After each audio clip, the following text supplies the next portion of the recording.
Very historic event tonight. I thought it was very entertaining from start to finish, but give us your thoughts on it. I'd say it was a very special night, and being inside Tama Super Arena, which really is like the Yankee Stadium of mixed martial arts. It all started here, and to bring Bellator here for the first time, and to have so many great fights tonight. I mean, the fights. I mean, the girl fight with our girl. I mean, that was tough. Yeah, they're both tough. But you know what? I told Pitbull, I said, hey, tell her, don't worry about it, because this is just a learning experience. And the one thing about fighting is, like, you learn a lot about yourself when you're competing. And I think the Nakamura and Lorenz Larkin fight, that kid was tough, man. They had some tough fighters here, and they had to dig deep and earn it. And Michael Chandler did his thing, but to me, MVP, wow, he's so fast, so talented, and he came out and did what he had to do. And Fedor, to me, it was just pretty much a one-sided fight. Pretty much just took it to him, and clearly I know Rampage was out. That wasn't something like he wasn't. Don't let that argument come back later, because he was hurt, and Fedor was standing right above him, and if he would have unloaded some bombs, he would have really hurt Rampage. So I think Fedor realized he was done and pulled his punches basically and stopped the fight. Yeah, so much was made obviously about you guys coming to Japan, and of course the legends facing off. But I mean, after the fight, Lorenz Larkin and Michael Chandler, they're like, man, I don't think you guys talked enough about co-promotion and what this was and the history that was made. I mean, does this feel like a historic moment kind of in the sport, and maybe an opportunity to show other organizations that you can coexist and you can even work together, and maybe it betters the sport? Yeah, listen, I mean, eventually, if there could be some type of World Cup, concept, I think that'd be fantastic. We would definitely participate. Getting through the politics of that, though, and the personalities of all that would be very tough. But to me, why not? And when we said, hey, let's come to Japan, let's work with Ryzen, let's do this, the matchups between the two leagues. It was all really in good,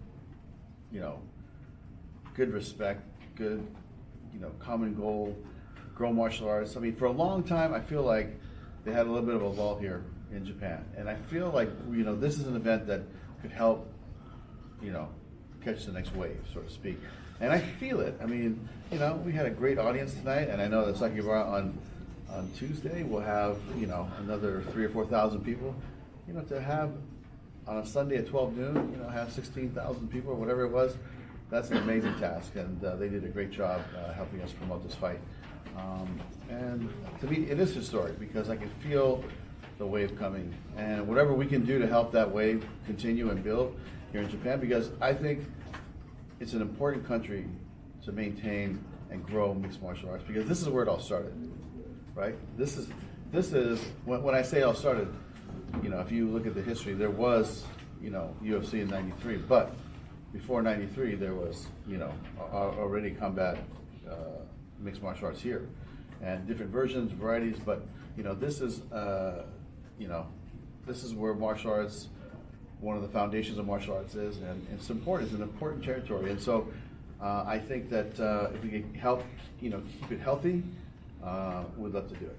Fedor said that he'd like to fight once more in the United States and then once more in Russia. Okay. He didn't put a timeline on it. How about you? I mean, does that? It seems to jive with what you had mentioned as well. Is there a timeline that you see in your head that would make sense? I mean, listen, it's really about what Fedor wants. I mean, to me, it's like I said. I want him to feel respected by this sport. I feel like it's our job to make sure that as long as he wants to continue, in this next year, we're going to do it. If he really said he wanted to retire tonight, I would have been all about it. Like, hey, Fedor, whatever you want. But I was in the back talking to his guys, and when we do the fight in Moscow one day, I really felt like it's like the king has returned. I mean, it should be a big celebration. It should be some honoring of Fedor, which he probably won't want any of it, because he's such a humble guy. But to me, it's I feel like so many great years. And he's the GOAT. He's the GOAT, and he proved it again tonight. I think this is the best I've seen him look.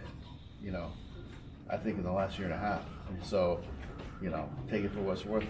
He's 3-1 in his last 4 fights in Bellator. So he's doing very well, and you know, it's really going to be up to him.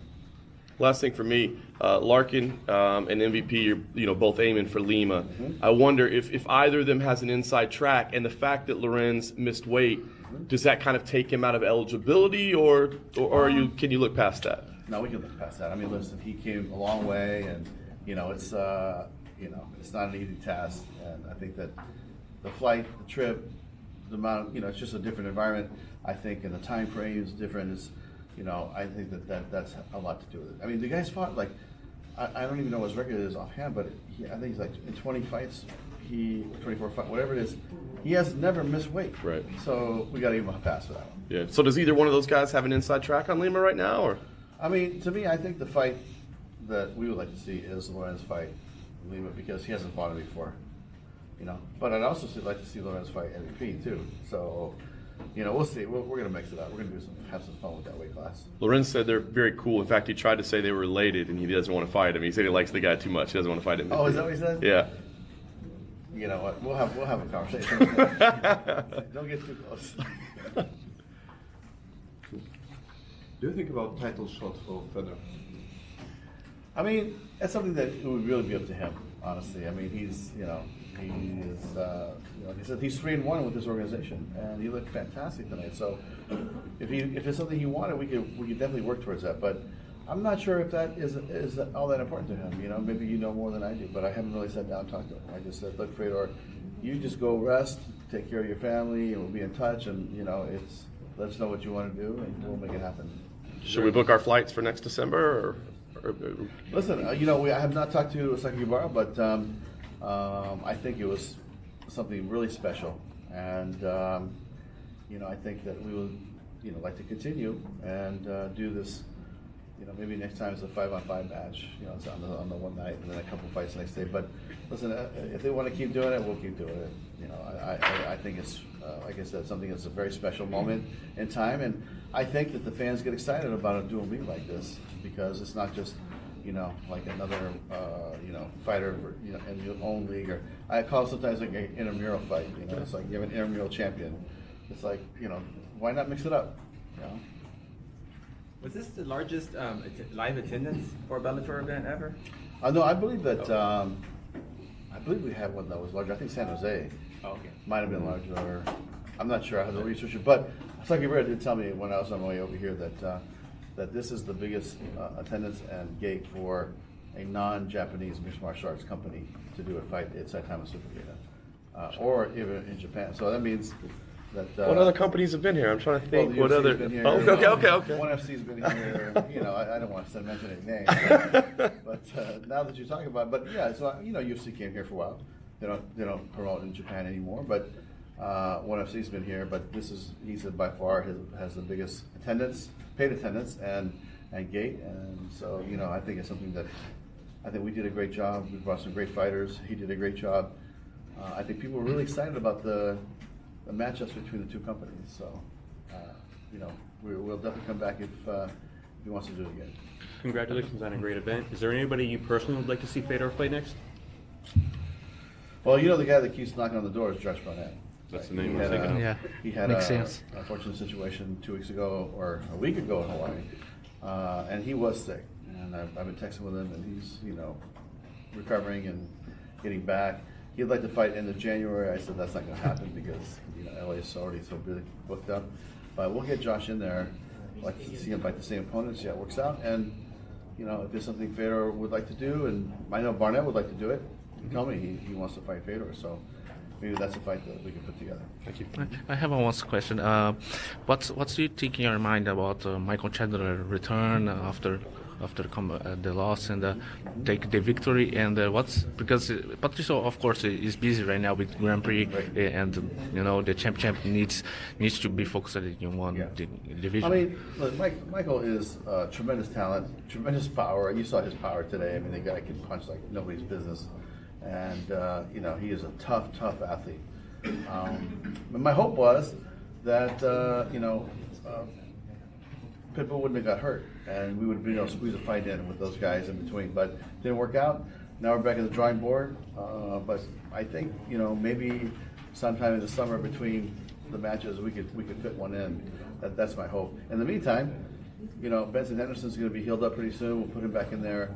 I think Yamaguchi showed me some good stuff today. So, you know, we'll check it out. And we have, you know, some of the guys are up and coming that are growing and growing and growing. So we'll see. But for right now, we're going to have to wait to see what happens with the champ. Because when you're the champ, you kind of hold the belt, and that's just how it goes right now. Have you spoken to Rampage after the fight? No, I haven't. He didn't come to the post presser. Is there any updates on his medical condition or anything, or is he okay? No, I'm not sure. I haven't talked to him, but I'm sure Ryan can get you any kind of information.